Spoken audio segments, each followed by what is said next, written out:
कमाल है, पूरी रात गुजर गई पर पीयूष कमरे में नहीं आए।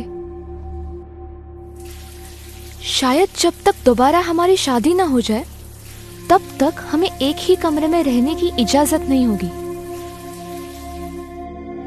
पर कोई बात नहीं, आज शादी के बाद सब कुछ ठीक हो जाएगा। मैं और पीयूष एक नई जिंदगी शुरू करेंगे। प्रणाम बहू रानी। घर में सब कहाँ है? सब शादी की तैयारी के लिए पुरानी हवेली गए हैं बहू रानी। पुरानी हवेली? हाँ बहू रानी, इनकी पुरानी हवेली 300 साल पुरानी। ये महल तो बस 50 साल पहले बना है। इस घर में जितनी भी शादियां होती हैं, सब उसी हवेली से ही होती हैं।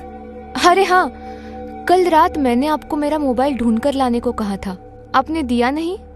बहू रानी, हमने हर जगह तलाश किया पर आपका मोबाइल कहीं नहीं मिला। कहीं नहीं मिला? पर भला घर के अंदर से मोबाइल कहाँ गुम हो सकता है? खैर, अब क्या कर सकते हैं। चलो, जब तक बाकी सब लौट कर नहीं आते तब तक घूमकर पैलेस ही देख लूं। निक्की पूरा पैलेस घूमते हुए तीसरी मंजिल के कोने में पहुंच चुकी थी। ये जगह पैलेस के बाकी हिस्सों से कुछ पुराना और जर्जर नजर आ रहा था, जैसे सालों से वीरान पड़ा हुआ हो। यहाँ पर इतना अजीब सा क्यों लग रहा है? वापस चली जाती हूँ। असहज महसूस करने की वजह से उसने वापस कमरे में जाना ठीक समझा, लेकिन तभी उसे कमरे के अंदर 2 लोग बैठे हुए दिखाई दिए। ये लोग कौन है? कौन है तू लड़की, और बिना इजाजत हमारे कमरे में आने की जुर्रत कैसे की? और इसके कपड़े तो देखो क्या पहन रखे हैं। नमस्ते जी, मैं इस घर की छोटी बहू हूँ। आप जरूर पीयूष के दादा और दादी हो। ये दोनों पीयूष के परदादा और परदादी जी हैं। मम्मी जी, आप? तुम यहाँ क्या कर रही हो बहू रानी? वो मम्मी जी, मैं महल घूमते घूमते यहाँ आ गई थी। तुम्हें यहाँ नहीं आना चाहिए था बहू। इनको किसी भी तरह का डिस्टरबेंस पसंद नहीं है। आई एम सॉरी मम्मी जी, मुझे मालूम नहीं था। मैं अभी यहाँ से जाती हूँ। ये कैसी लड़की को बहू बनाकर लाई है तू सुमित्रा? हमारे जाते ही तुमने हमारी परंपरा को ताक पर रख दिया। हमारे जाते ही? इनकी बात का क्या मतलब है? क्या सोच रही हो? अपने कमरे में जाकर आराम करो।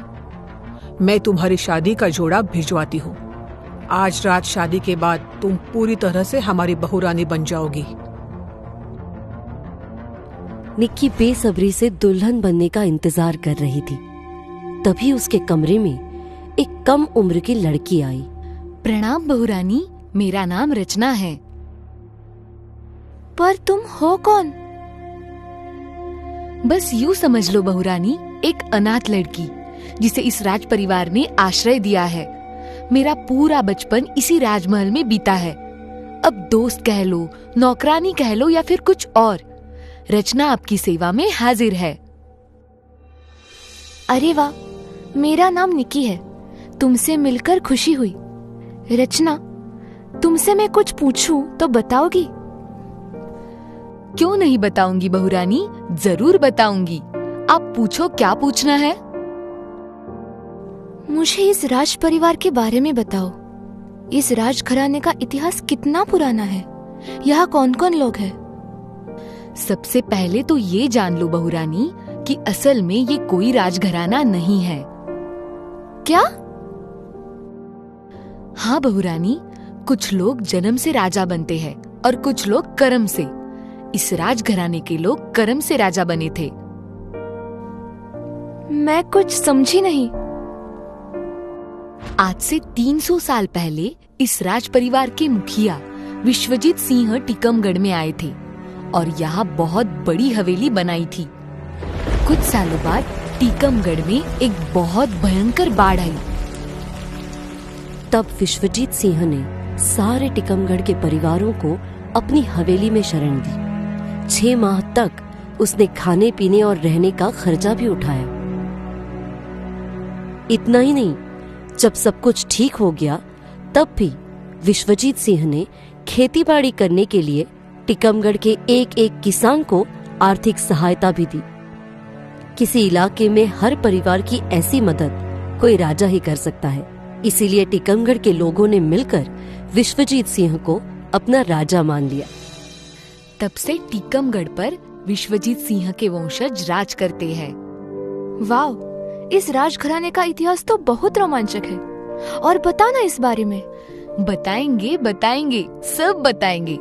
हम कहीं भागे थोड़े जा रहे हैं, पर पहले आपको तैयार होना है। आप भूल रही है कि आज आपकी शादी है। घर के सभी लोग तैयार होकर पुरानी हवेली जा चुके हैं। आपको भी तैयार होकर वही निकलना है। वाह, जरा देखो तो सही मेरे लिए कैसा शादी का जोड़ा भेजा है सासू माँ ने। लेकिन वो कपड़े देखकर वो चौंक उठती है। ओ माय गॉड, ये क्या मजाक है? शादी का काला जोड़ा, और गहने भी ऐसे लग रहे हैं जैसे जलकर काले हो गए हो। काली चीजें तो मातम में पहनी जाती है। फिर क्या ये कोई मजाक है रचना? काले वस्त्र तो मातम में पहने जाते हैं। फिर नहीं बहुरानी, ये कोई मजाक नहीं है। इस राजघराने की शादियों में सब ऐसे ही कपड़े पहनते हैं। काला जोड़ा? हाँ बहुरानी, इस घर में बहुत सी ऐसी परंपराएं और रिवाज है जो आपको अभी अभी अजीब लगेगी। धीरे धीरे आपको सब समझ आ जाएगा। अचानक पीयूष की मम्मी को वहां देखकर निक्की चौंक उठी। रचना सही कह रही है बहू, तुम ज्यादा मत सोचो और जल्दी से तैयार हो जाओ। कुछ समझ नहीं आ रहा है। मैंने पहले भी बहुत से हिंदू शादियां देखी है, पर ऐसा रिवाज आज तक कहीं नहीं देखा। कुछ ही देर में निक्की तैयार होकर पुरानी हवेली पर पहुंच चुकी थी। ओह गॉड, ये तो एकदम किसी भूतिया हवेली जैसी दिख रही है। जुबान संभाल कर बात करो बहुरानी, ये हमारी पुश्तैनी हवेली है। सॉरी मम्मी जी। निक्की ने गौर किया कि वहां किसी भी तरह की सजावट नहीं की गई थी। नई हवेली के मुकाबले ये पुरानी हवेली बहुत ही सुनसान और डरावनी लग रही थी। मुझे लगा कि अगर इन्होंने मेरा स्वागत इतने धूमधाम से किया है तो शादी में और अधिक रौनक होगी, लेकिन यहाँ तो ऐसा लग रहा है कि किसी बात का मातम मनाया जा रहा है। मन में हजार सवाल लिए निक्की शादी के मंडप के पास आई।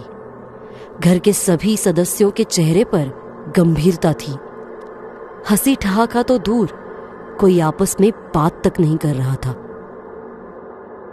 कितनी देर लगा दी आपने यहाँ आने में? अब जल्दी से इन्हें मंडप में ले जाइए, बाबा इंतजार कर रहे हैं। जी राजा साहब। शादी की रस्म शुरू हो गई थी। वरवधु अपना दाहिना हाथ आगे बढ़ाए। फिर पंडित जी ने निक्की और पीयूष के हाथ को एक लाल कपड़े से बांध दिया। अब उन्होंने जोर जोर से चिल्लाकर मंत्र पढ़ने शुरू कर दिए। फट स्वाहा। निक्की ये सब देखकर थोड़ा डरने लगी थी, लेकिन उसका घूंघट से ढका चेहरा उसके डर को छुपा रहा था। ये किस तरह से मंत्र पढ़ रहे हैं? कुछ मिनटों बाद वे शांत हो गए और पीयूष एवं निक्की की तरफ देखकर बोले, अब आप दोनों इस वेदी के 5 फेरे लीजिए। 5 फेरे? पर फेरे तो 7 होते हैं ना?